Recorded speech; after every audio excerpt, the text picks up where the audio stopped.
U.S. and Cuban officials met in Havana to review progress made in normalizing ties, and they also came up with a roadmap for deepening Washington-Havana ties during President Barack Obama's final months in office. CCTV's Michael Voss has details. The arrival of the first American cruise ship to Havana earlier this month was the latest example of just how far relations have improved between Cuba and the United States. But there's still a lot of issues to resolve between these two former Cold War foes. After Monday's meeting with U.S. diplomats, Cuba says that it's agreed to a series of visits in the coming months by high-level U.S. agriculture, health and security officials. It's a really ambitious agenda with new actions, agreements, visits, and dialogue. It will take time, but we are moving towards normalizing relations.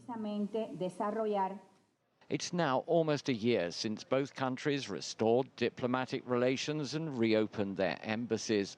The U.S. State Department described Monday's meeting as respectful and productive and said that talks on human rights and compensation claims are also on the agenda.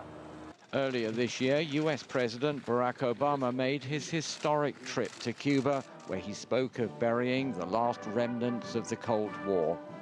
Despite criticism of the visit by Cuba's former leader, Fidel Castro, and at the recent Communist Party Congress, Josefina Vidal saw it in a more positive light. We consider the visit an additional step forward in the process of improving relations, and that it can add momentum to advance this process, which is in both nations' interests. The biggest outstanding issue remains the U.S. trade embargo, which Cuba complains continues to hurt its economic development. European countries are hoping to take advantage. Also in Havana this week is Spain's acting foreign minister, looking at ways to improve trade and investment. Michael Voss, CCTV, Havana. If you like what you just saw, follow us on social media and visit our website, cctv-america.com.